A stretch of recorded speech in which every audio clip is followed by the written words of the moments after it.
I want to bring in MS Now's Ali Vitale, reporting from a roundtable with Epstein survivors and their advocates that the king declined to attend. David Drucker is senior writer at The Dispatch and an MS Now contributor. Richard Haass is president emeritus of the Council on Foreign Relations and author of the Substack newsletter Home and Away. Richard, I want to ask you first about the remarks from the British ambassador to the U.S. saying America's special relationship is not with the U.K. but with Israel. This is, as far as I know, it wasn't like a off-the-record fundraiser. It was an event with British students who were visiting Washington. So what do you make of it? Well, the statement that there's no longer a U.S.-UK special relationship is probably accurate. It's become more of a slogan. It is more backward-looking. And it's not, by the way, that we're having a rift. It's simply the objective importance of this relationship has faded as Britain's economic and military role has diminished. The decision to leave the European Union made it less significant.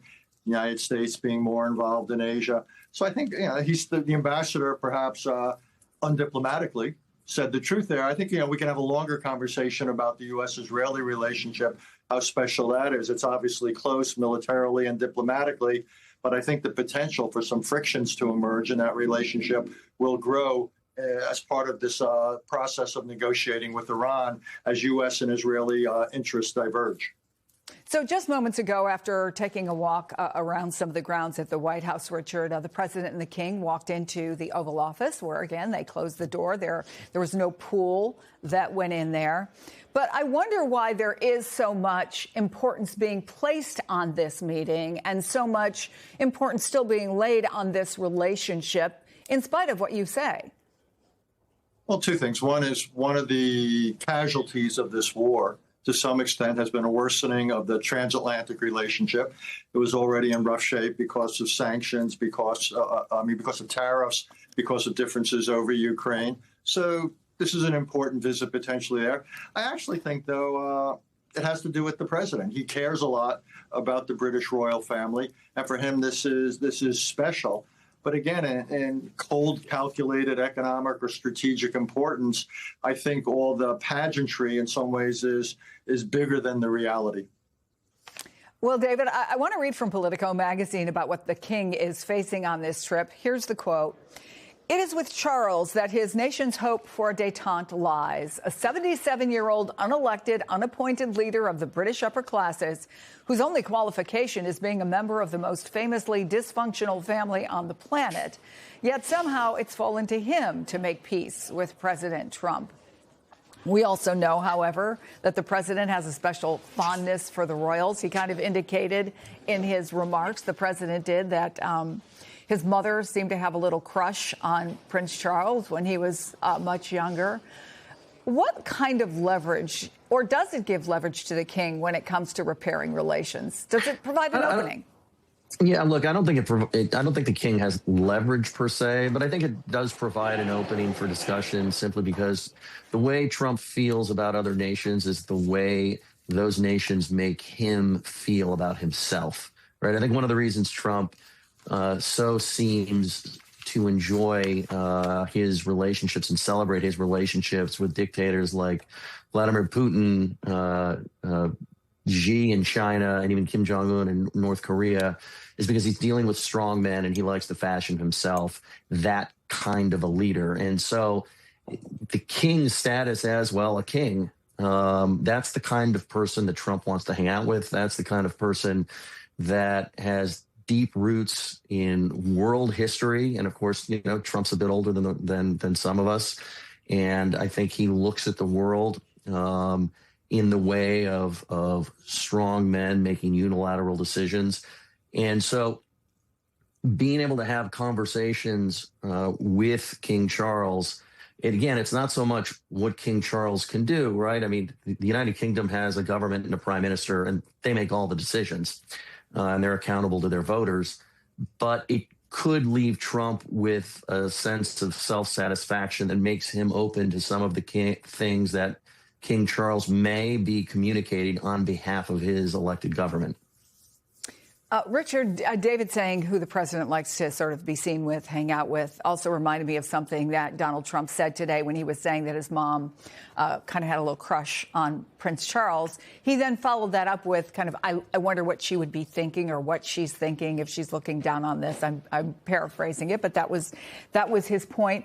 Are there things realistically, you think, Richard, that the king can accomplish? Obviously, he's not going to get the president to change his position wholesale on the war, either in Ukraine or Iran. But what might he be able to do? Probably Donald Trump, more than most presidents, is swayed by personal feelings. And to the extent that he feels, generously, benignly towards Great Britain, it may translate to a very limited degree in his relationship with the prime minister and with the country. Again, though, I wouldn't exaggerate it, but it can't hurt. I mean, this is British soft power, and the king comes, and it's people feel good. If it makes the president again more open, more inclined to cut the Brits some slack, then it'll have some consequences. I just wouldn't exaggerate it. In large part, because again, Britain's role is on the world stage is a lot smaller than it used to be. This is not a history-changing visit. I just want to point out where the shot is a little bit unstable, but we were getting a shot of Queen Camilla and the First Lady. They're about to participate in what they call a youth engagement event at the White House tennis pavilion. Apparently, they spent quite a bit of time yesterday over tea, chatting and looking at the bees that are kept at the White House. But David, at the same time, as I said before, the president and the king are in the Oval Office. We rarely, under President Trump, see these kinds of bilats happening behind closed doors. But sources tell The Guardian that British officials pushed for it to avoid, quote, a repeat of the scenes when Trump berated the Ukrainian president. I suppose if you open it up to questions as well, there's also the issue of the Epstein files. But I wonder, should we be at all surprised that this agreement was made? No. Not at all. Not at all. I mean, look, if you end up with a Trump press conference with the king sitting off there to the side, it diminishes the throne. And that's just not something. I mean, look, let's role reversal here. I couldn't imagine an American president sitting off to the side, foreign leaders' residence or public office, while that leader held a press conference minimizing the stature and importance of the American presidency. And so, I'm sure watching some of these open news conferences in the White House with other foreign leaders had an influence on the decision by the Crown, but they couldn't allow that to happen, even if it would have been perfectly amiable and they didn't have to worry about questions about Epstein.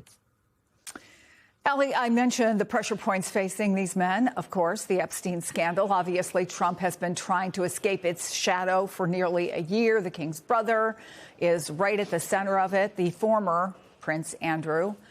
Today, the prime minister is facing a vote on whether to investigate his vetting of the Epstein associate, former ambassador Peter Mandelson.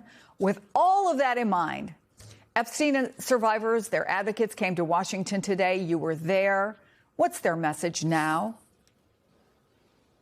And Chris, they are still in that round table in a room just to my left. And I think, as you see, Ayanna Pressley there, one of the lawmakers in the room who are trying to elevate this conversation that has frankly become bogged down in the partisan weeds of Washington, the ongoing investigation into DOJ's lack of transparency around the Epstein files, the ongoing oversight committee investigation into the other powerful people that helped to uphold and build Epstein's empire and allow him to continue to traffic young girls. Many of those survivors are in the room back on Capitol Hill once again trying to demand accountability. They are doing it at a time when Congressman Ro Khanna, a Democrat from California who's been central to the transparency effort, actually wrote a letter days ago before the king arrived to the king saying, please come privately meet with the Epstein survivors, give them that accountability, give them that validity to what they've endured.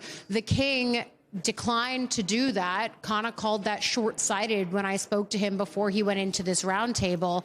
And yet he's hopeful that the king is going to say something in his remarks to a joint session of Congress in a few hours. That would be notable. Eager to hear what the king actually says to reference that, because it would mark a rare public comment from the monarchy on this. But at the same time, Virginia Giuffre is at the center of this, because it is her allegations and subsequent settlement with the former Prince Andrew that he sexually abused her during her time being trafficked by Epstein and Ghislaine Maxwell. Her death celebrated the year anniversary of that 2 days ago by her brother, her sister-in-law. They're frequent figures up here demanding accountability for Giuffre. And it's Sky Roberts, her brother, who spoke during this roundtable about what this moment means to him as he balances remembering his sister and also the king's visit. Watch. There's a difficult irony in all of this. Virginia was recruited from a property owned by Donald Trump and trafficked to a member of the British royal family. Yet today, survivors are here, sitting with members of Congress, still fighting to be heard, still pushing for real accountability, while many of the powerful figures connected to these systems remain just out of reach, unable to acknowledge survivors face to face. You would expect this to be a moment for the king to give a message to the world that he stands with survivors. So you're watching Sky stitch together the role that Trump has played in the Epstein files, the role that the king is playing now at this present moment, but also the fact that accountability is still out of reach, and it's something that these survivors are pushing for. I would also say there has been conversation up here on Capitol Hill, and the question you asked me, Chris, points to this. The fact that in the UK there is a grappling with what accountability looks like for figures in the upper echelons of that government and rarefied social circle. Here in the U.S., it has not hit that fever pitch, at least not yet.